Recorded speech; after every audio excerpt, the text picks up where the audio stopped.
పరిస్థితి మరింత క్షీణించిపోతోంది. యుద్ధం ఇక ఆగదా అన్నటువంటి ప్రశ్నలు లేవనెత్తుతోంది. మొత్తం భారత్ కాదు, ప్రపంచ దేశం మొత్తం కూడా అల్లాడుతోంది. నిన్న రాత్రి జరిగినటువంటి దాడుల్లో గత 24 గంటల్లో ఇరాన్ లక్ష్యంగా 140 ప్రాంతాల్లో అమెరికా దాడులకు దిగబడింది. ఆదివారం అమెరికా ఇరాన్లోని ఖేష్మ్, సిరిక్, బందర్ అబ్బాస్తో పాటు జాస్క్, బుషహర్, ఖోండాబ్, బందర్ ఇంకా చాలా ప్రాంతాల్లో ఆల్మోస్ట్ ఒక 140 టార్గెటెడ్గా క్షిపణులతోటి, డ్రోన్లతోటి దాడులు జరిపింది. అయితే దీనికి రియాక్ట్ అవుతూ అటు కువైట్తో పాటు బహ్రెయిన్లో అమెరికా సైనిక స్థావరాలు ఎక్కడున్నాయో వాటిపైన కూడా దాడి చేసినట్టు ఇరాన్ ఇవాళ ప్రకటించింది. సో రోజు రోజుకు పరిస్థితి క్షీణించిపోతోంది. మరోవైపు హర్మూజ్ జలసంధిపై అమెరికా ఆంక్షలే ఉండాలి, అమెరికా పెత్తనమే ఉండాలని అమెరికా గట్టిగా వాదిస్తూ ఉంటే ఎట్టి పరిస్థితుల్లో ఈ విషయంలో తగ్గేదే లేదంటోంది ఇరాన్. దీంట్లో భాగంగానే ఐఆర్జీసీ ప్రకారం కువైట్లోని అలీ అల్ సలేం వైమానిక స్థావరం దగ్గరనటువంటి ఇంధన ట్యాంకులతో పాటు పేట్రియాట్ వైమానిక రక్షణ వ్యవస్థల్ని, అట్లాగే అహ్మద్ అల్ బైజ్ జాబెర్ వైమానిక స్థావరం ఉన్నటువంటి రాడర్ వ్యవస్థల్ని లక్ష్యంగా చేసుకున్నారు. దాంతోపాటు ఇరాన్ సర్వోన్నత నాయకుడు మొజ్తబా ఖమేని సలహాదారు ఎవరైతే రేజా ఉన్నాడో, అణుబాంబుల కంటే హర్మూజ్ జలసంధి ఇరాన్కు చాలా ముఖ్యమైంది. ఎట్టి పరిస్థితుల్లో అంటే దీని అర్థం అణుబాంబులనైనా వదులుకోవడానికి సిద్ధమేమో కానీ హర్మూజ్ మాత్రం ఎట్టి పరిస్థితుల్లో వదులుకోము, అది మా ఆత్మగౌరవంతో సమానం అంటూ కూడా ఐఆర్జీసీ ఇప్పటికీ హెచ్చరించడం పెట్టింది. దీనికి అమెరికా కూడా అంతే తీవ్ర స్థాయిలో రెస్పాండ్ అవుతోంది. మరోవైపు ఒమన్ సమీపంలో దాడి జరిగింది. ఒమన్ సమీపంలో దాడి జరిగినటువంటి పరిస్థితుల్లో ఒక నౌక పైన దాడి జరిగింది. ఆ నౌకలో 11 మంది భారతీయులు ఉన్నారు. దాంట్లో 10 మంది క్షేమంగా ఉంటే ఒకరు మాత్రం గల్లంతయ్యారు. అయితే ఈ దాడిని భారత్ ఖండించింది. ఒమన్ తీరంలో ఉన్నటువంటి జిఎఫ్ఎస్ గెలాక్సీ అనేటువంటి వాణిజ్య నౌక పైన దాడి జరిగింది.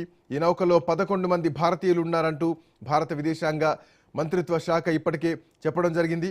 వాళ్ళలో 10 మంది సురక్షితంగా ఉంటే ఒకరు గల్లంతయ్యారు. ఈ దాడిని భారతదేశం తీవ్రంగా ఖండించింది. గల్లంతైన భారతీయుడి కోసం ఇప్పటికే గాలింపు జరుగుతోంది. సహాయక చర్యల్ని మస్కట్లో ఉన్నటువంటి భారత రాయబార కార్యాలయం, ఒమన్ ప్రభుత్వ సమన్వయంతో పర్యవేక్షణ అయితే జరుగుతోంది. ఈ ఆపరేషన్కు సహకరించినందుకు అటు ఒమన్ అధికారులకు కూడా భారతదేశం ఇప్పటికే ధన్యవాదాలు కూడా చెప్పడం జరిగింది. అయితే 300 ఇరాన్ స్థావరాలపైన దాడి చేసినట్లు అమెరికా ఇప్పటికే ప్రకటించింది. యుఎస్ సెంట్రల్ కమాండ్ ప్రకారం ఈ వారం 3 రోజుల్లో అమెరికా ఇరాన్కు చెందినటువంటి 300కు పైగా సైనిక స్థావరాల్ని లక్ష్యంగా చేసుకుంది.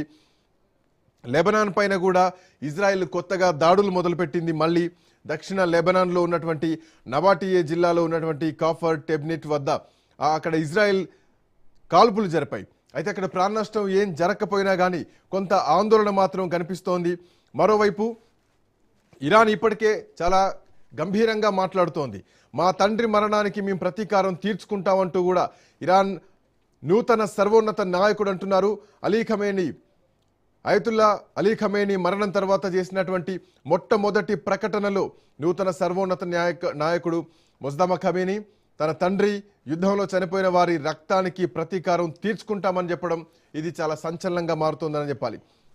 మరోవైపు ఇరాన్ కూడా అణుస్థావరాల్ని మళ్ళీ పునర్నిర్మిస్తోందంటూ కూడా ఒక వాదన వినిపిస్తోంది. సో శాటిలైట్ ఫొటోస్ ఆధారంగా ఇరాన్ పర్చీన్తో సహా కొన్ని అణుస్థావరాలకు ఇప్పటికే మరమ్మతుల నిర్మాణం కూడా పూర్తి చేస్తోందంటూ కూడా రిపోర్ట్స్ వస్తున్నాయి.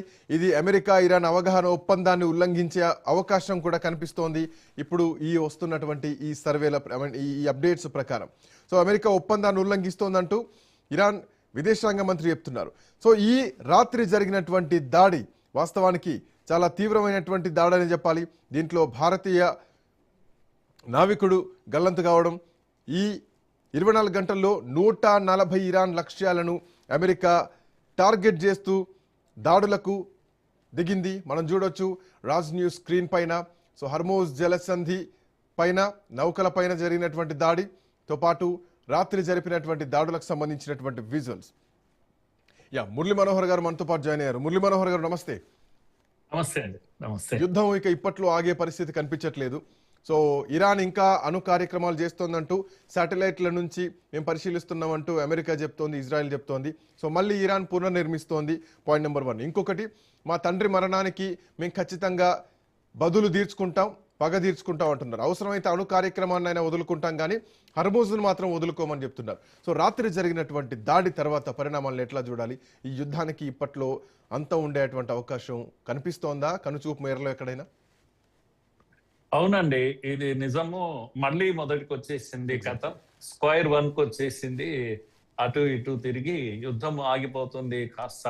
ఇప్పుడిప్పుడే శాంతి చర్చలు జరుగుతూ ఉన్నాయి అని ప్రపంచం